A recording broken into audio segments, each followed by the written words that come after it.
السلام علیکم. Pakistan Broad casting service, ہم لاہور سے بول رہے ہیں. 13 اور 14 اگست سن 47 عیسوی کی درمیانی رات 12 بجے ہیں. طلوع صبح آزاد.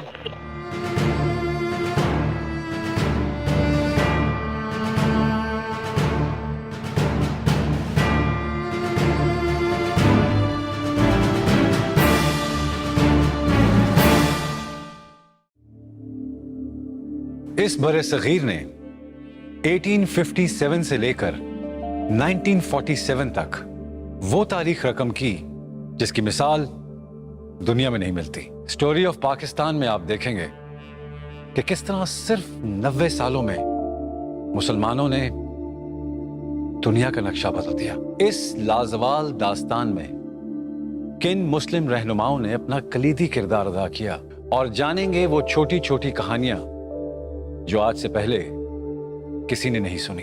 سر سید احمد خان کا مسلمانوں کو بیدار کرنا، مسلم لیگ کا قیام، ہندو مسلم اتحاد کا عروج و زوال، اقبال کا انمول تصور، اور محمد علی کا جناح سے لے کر قائد اعظم کا سفر، لاہور میں رکت آمیز مناظر، اور پھر طلوع صبح آزادی.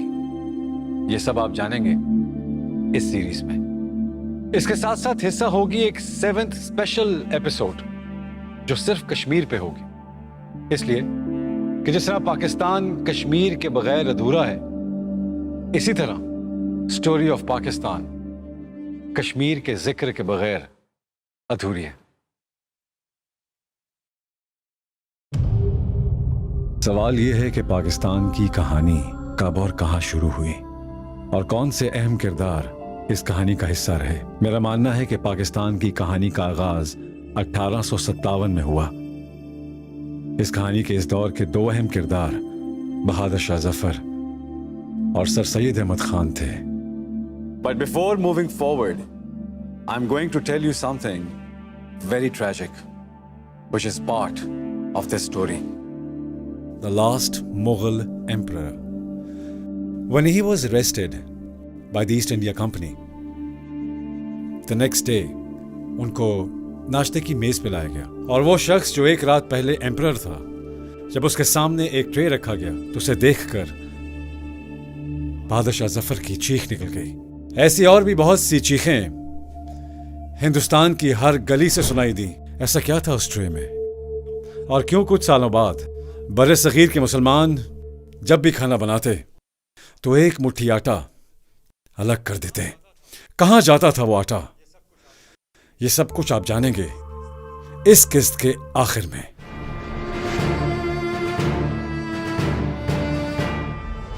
لیکن 57 کے بعد برطانیہ کی حکومت نے براہ راست کنٹرول سنبھال لیا تھا ہندوستان. جو بغاوت ہوئی تھی وہ فوج میں ہوئی تھی. پہلے جن فوجیوں نے بغاوت کی سب کو انہوں نے قتل کیا، پھانسیاں دی، اور جو بھاگنے کی کوشش کی ان کو پکڑ کے انہوں نے، کوئی کورٹ مارشل نہیں تھا، بس سامنے گولی مار دو. جو کچھ کسی نے بتایا کہ یہ آدمی شامل تھا، یہ آدمی شامل تھا، کہ ان کے پاس رسے کم پڑ گئے، درخت کم پڑ گئے. اور ایسی اس وقت کی پینٹنگ موجود ہے جس سے معلوم ہوتا ہے کہ کوئی جگہ ایسی نہیں تھی کہ جہاں پہ لاشیں ٹنگی ہوئی نہ ہوں، اور کئی دن تک وہاں لٹکی رہی. بڑا بربریت کا جو ایک مظاہرہ تھا وہ کیا گیا تاکہ دہشت پھیلے اور آئندہ لوگ انگریز کی حکومت کے خلاف اپنی آواز نہ اٹھا سکیں. So now we know how brutal was British Raj and why Sir Syed Ahmad Khan felt that he has to do something for his fellow Muslims. اگر سر سید احمد خان وہ سب نہ کرتے جو انہوں نے کیا تو آج پاکستان نہ ہوتا. اچھا، پھر اسی دور میں ہم دیکھتے ہیں کہ سر سید احمد خان مسلمانوں کے لیے ایک روشنی کا مینار نظر آتے ہیں.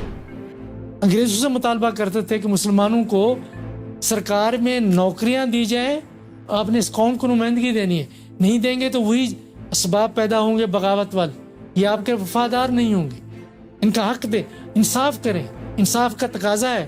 دیکھیے اس سے پہلے کانسیپٹ ہی نہیں ہے کہ مسلمانوں کے ساتھ پولیٹیکلی اکنامکلی کوئی زیادتی ہو رہی ہے، یا یہ ریئلائزیشن بھی کہ آپ کی کو پیرٹی میں نہیں ڈیل کیا جا رہا ایک سوسائٹی کے اندر. اس کو کہنے کے لیے بھی تو ایک کانشیسنس کی ضرورت تھی، ایک ویژن کی ضرورت تھی، ایک تھاٹ کی ضرورت تھی. ہی واز دا ون جس نے وہ تھاٹ ہمیں دی اس وقت. سر سید احمد خان نے ایک رسالہ لکھا اسباب بغاوت ہند. انہوں نے سوچا کہ جو مسلمانوں کو یہ جو پاور سٹرکچر ہے اسے بالکل ایکسکلوڈ کیا جا رہا ہے. اگر مسلمان پاور سٹرکچر میں نہیں آتا یہ تو بہت پیچھے رہ جائے گا.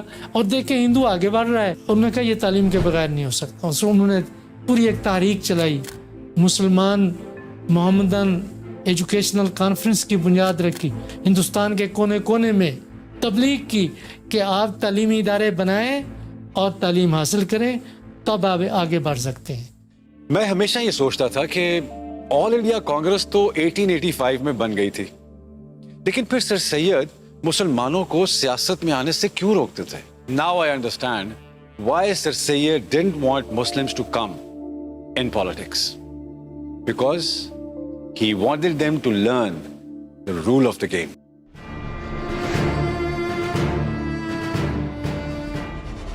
ایک انگریز تھا OH ہوم، اس نے کانگریس پارٹی کی بنیاد رکھی. جب اس نے کانگریس پارٹی کی بنیاد رکھی تو سر سید احمد خان نے کہا مسلمانوں کو نہیں اس پارٹی میں نہیں شامل ہونا. کہ انڈین نیشنل کانگریس برصغیر پاک و ہند کی تمام کمیونٹیز کے مسائل کو حل نہیں کر رہی. اور یہیں سے سوال یہ ہوتا ہے کہ سر سید احمد خان نے مسلم قوم کو یہ کہا کہ سیاست میں حصہ لینے کی بجائے اپنی تمام تر توجہ جو ہے وہ آپ اپنی تعلیم کی طرف حاصل کریں. مسلم سائنٹیفک سوسائٹی کی بنیاد رکھی.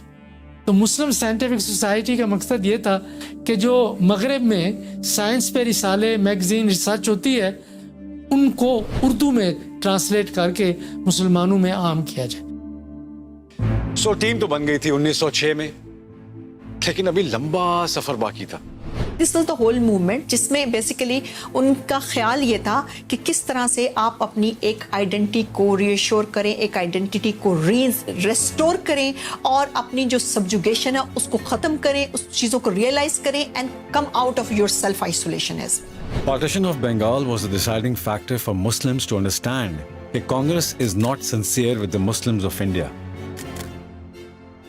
اس پر ہم اگلی قسط پر بات کریں گے. اس کے ساتھ ساتھ آپ کو بتائیں گے کہ بی اماں کون تھی اور کیسے فرسٹ ورلڈ وار کے بعد تاج برطانیہ نے بر صغیر کے مسلمانوں کو دھوکہ دیا، اور وہ کون نوجوان تھے جنہوں نے آل انڈیا مسلم لیگ جوائن کی. پر جانے سے پہلے ذرا کہانی کے اندر کی وہ کہانی بھی سنتے ہیں جس کا ذکر میں نے شروع میں کیا تھا. جس وقت بہادر شاہ ظفر کو گرفتار کیا گیا تو 3 شہزادے اس وقت موجود تھے. پھر یہ ہوا کہ ناشتے میں آپ جس طرح سے صبح کو انگریز کو ٹرے میں بسکٹ ہے، چائے ہے، ناشتہ رکھ کے دیتے ہیں، تو صبح کے وقت ٹرے میں اوپر کپڑا ڈالا ہوا تھا اور شہزادے اور شہزادیوں کے سر تھے صرف دل دکھانے کے لیے. ان کے خلاف مقدمہ چلایا گیا 5-6 مہینے کے بعد. اب دیکھیں مقدمہ کیا ہے کہ بادشاہ ہے، مالک ہے ہندوستان کا، اس کہہ رہے ہیں اس نے غداری کی ہے. غداری کے مقدمے میں انہوں نے ان کو عمر قید کی سزا دی اور یہ کیا کہ اس کو ملک سے بھی نکال دو، جلا وطن کر دو. کیا اتنی آسانی سے سر سید نے مسلم قوم کو پڑھا دیا؟ غازی پور میں جب مدرسہ قائم کیا تو اس کے لیے چندہ بھی تو چاہیے تھا کہ جو ان کے ساتھ لیڈرز موجود تھے ان کو کہا ٹھیک ہے مسلمان گھرانوں کے پاس پیسہ نہیں ہے دینے کے لیے، فنڈ نہیں ہے، آپ اس طرح کریں کہ 3 ٹائم گھر کا کھانا تو پکتا ہے نا، ایک آٹے کی مٹھی ایک طرف خاتون نے کھانا ڈال، اور ہر مہینے سر سید احمد خان خود جاتے تھے ہر گھر اور اس کو آٹے کو کلیکٹ کرتے. اس آٹے کو لے کے اس کو ہم دیکھتے ہیں کہ آٹے کو کلیکٹ کر کے اس کو بیچا جاتا تھا. بیچ کے جو پیسے حاصل ہوتے تھے وہ ان اسکولوں کی اس پہ لگایا جاتا. مل کر ایک جھونکا آخر طوفان بنا تھا.